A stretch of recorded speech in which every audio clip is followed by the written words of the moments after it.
Santham Academy. Welcome to Digital Kaksha. To get updates on new videos, click the subscribe button and the bell icon. Hello students, today we will study about the capacitor and capacitance. So, capacitor, it is a device which is used to store the charge as well as the potential energy. Now, we should know that what is a capacitor. So, capacitor, it is a system of two conductors which are separated by the presence of an insulator between them. These two conductors, they have the equal and opposite charge densities.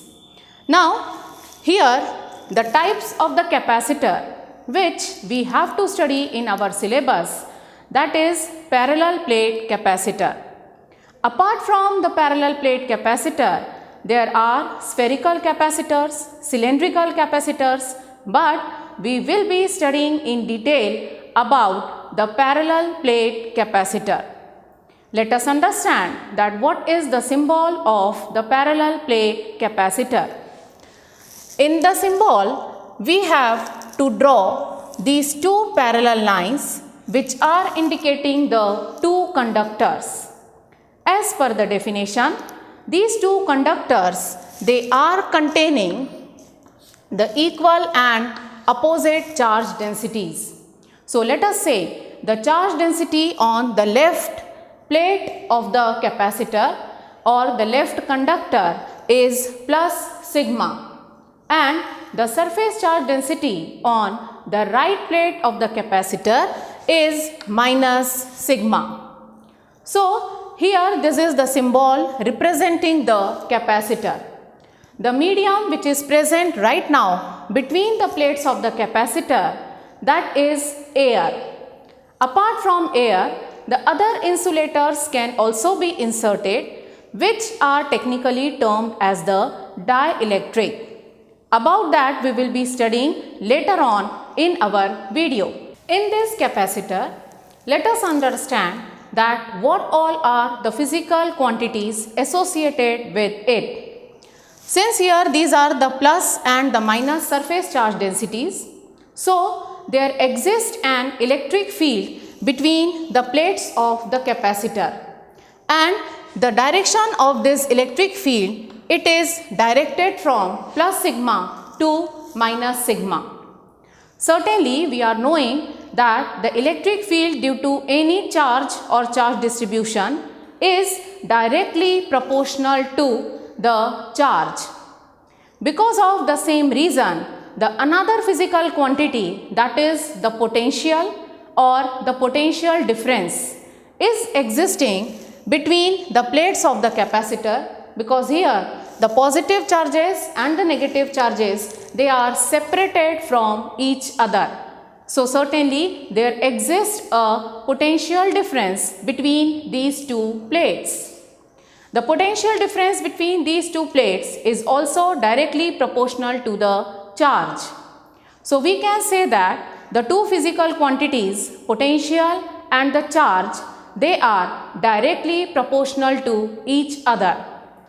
And because of this reason, the ratio of the charge with the potential, it is equal to constant. Now, it implies that Q, it is equal to this constant, if I am taking it as K into V. Now, what is the name of this constant when we are studying this relation for a given capacitor? So, for a capacitor, this constant is representing a physical quantity, and that physical quantity is represented by capital C into V in this formula, and this C, it is called as the capacitance. So, for a given capacitor, there exists a physical quantity which is constant for a given capacitor and is depending upon the configuration which is given for the capacitor. and that physical quantity is called as its capacitance and is represented by capital C.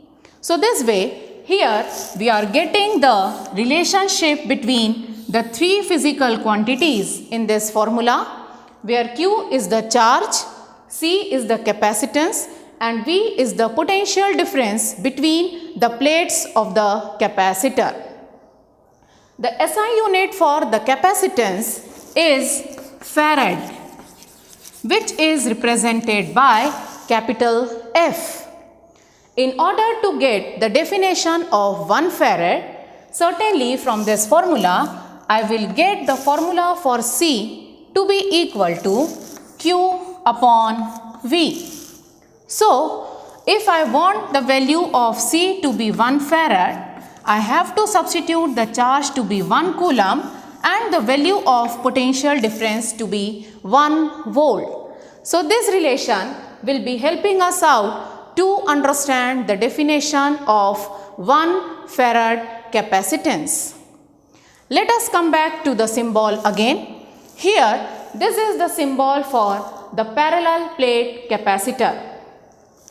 Now, these two parallel plates are separated by the distance d, and these two plates, which are represented in the diagram in the form of the parallel lines, those plates, they have got a certain area.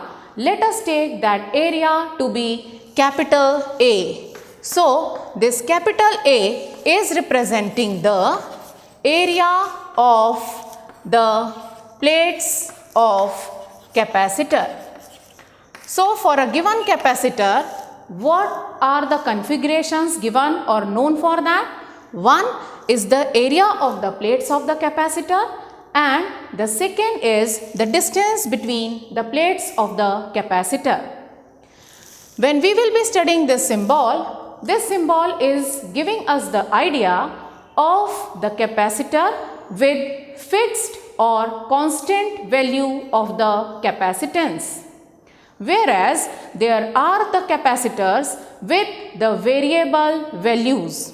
So, symbolically, the variable value capacitors or the capacitors with the variable value of the capacitance are represented by the symbol with the help of an arrow showing cutting the two parallel lines. So, this way, this is the symbol representing the capacitor of fixed value of the capacitance, and this is the symbol representing the capacitor with variable value of the capacitance. After this, let us understand how the capacitance of a capacitor, it depends upon the area of the plates and the distance between the two plates of the capacitor. Let us come to the derivation of the formula for the capacitance of a capacitor in terms of the area of the plates A and the distance d between the two plates. For this, we will be applying the Gauss theorem, according to which we know that when there is a system given with the plates which are infinitely long and are charged with equal and opposite charges, or the plates carrying the equal and opposite charge densities, the value of the electric field in the first and the third region is equal to 0, and the value of electric field in the region between the two plates is given by the formula sigma upon epsilon naught. We know that the sigma value can be written as charge divided by area.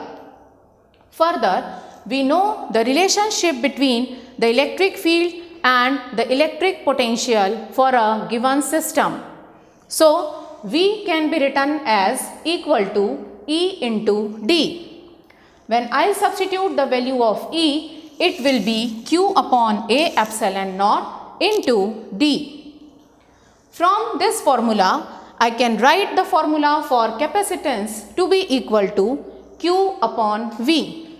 Now here in this formula, when I will substitute the value of V, that is, this is Q upon the formula for V is Q into D, and epsilon naught A I will have to write in the numerator.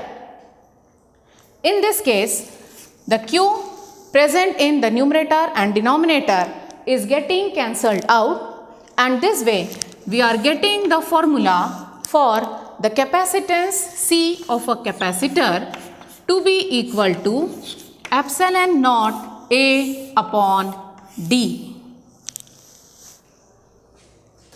Let us now study about the effect of dielectric on capacitance. In the previous derivation, we have derived the formula of capacitance C is equal to epsilon naught A upon D. Now, we know that the potential and electric field, they are related by the relation V is equal to E into D. In this case, the case which is shown in the diagram, the pink colored parallel lines are representing the two plates of the capacitor. Within these plates of the capacitor, we have kept a dielectric of thickness T. The distance between the two plates, as we have taken previously, is equal to D. Since we are aware of the direction of the electric field, that it is always directed from the positive to negative sign, or the density plus sigma to the minus sigma. When the dielectric is kept in external electric field, by the process of the polarization, an electric field is induced inside the dielectric and its direction is given as opposite to the direction of external electric field. So, for this given situation, the relation between V and E is getting modified by V is equal to E naught within bracket D minus T. Outside the dielectric, the space which is available or the distance which is available is given by D minus T. So, in this distance, the effective electric field is the external electric field, which is E naught. So, the first term is E naught within bracket D minus T plus EI into T. The electric field which is induced, it is effective for the distance which is equal to the thickness of the dielectric. That is why it is written as EI into T. Let us take it to be equation number 1. Now, the dielectric which is inserted between the plates of the capacitor has got the value of dielectric constant to be equal to K. The formula for dielectric constant is given by K is equal to E naught upon EI. So, EI can be written as E naught upon K. In equation number 1, when this value will be substituted, let us see what we will be getting the value of V. V is equal to E naught into D minus T plus E naught into T upon K. We can take E naught to be common from these two terms, and this way we are left with D minus T plus T by K in the bracket. We know that E naught can be written as sigma upon epsilon naught according to Gauss theorem's application. So, sigma upon epsilon naught D minus T plus T by K. Further, sigma can be written as Q upon A, rest of the terms as it is minus T plus T by K. Now here we know that the capacitance is given by the formula Q upon V. When this value of V I will be substituting in this formula, I will be getting the value to be equal to epsilon naught A upon D minus T plus T by K, which is the formula for the capacitance of the capacitor in the presence of the dielectric, which has got the dielectric constant to be equal to K. Now, since this capacitance is different from the original value of the capacitance of the capacitor, so in order to differentiate this C or this capacitance from the actual capacitance, I am just marking it with the representation C dash. I can change this C dash or express this C dash in terms of C. For that, what I am supposed to do? C dash can be written as epsilon naught A upon. If I am taking D from the denominator common from all these three terms within bracket, I am left with 1 minus T upon D plus T upon D into K. Now, for this expression epsilon naught A upon D, it can be written as C. So, C upon 1 minus T upon D plus T upon dk. This is the expression of C dash in terms of the C, which is the capacitance of the capacitor with air between the two plates. If a specific condition is given that the dielectric which we are inserting is occupying the complete space available between the two plates of the capacitor, so mathematically we can write that condition to be equal to T is equal to D. In that case, when this condition will be substituted in this equation, I will be getting the value of C dash to be equal to K into C. Now here we came to know that the capacitance of the capacitor on the insertion of a dielectric, which will be occupying the complete space available between the two plates, will be responsible for the increase in the value of the capacitance. Even I can say that the capacitance of the capacitor in the presence of dielectric with dielectric constant K increases the capacitance of the capacitor by the factor K, because we are knowing that the value of K is greater than 1. Thank you for watching this video. Thanks for watching. If you like this video, make sure to like, share and subscribe for more.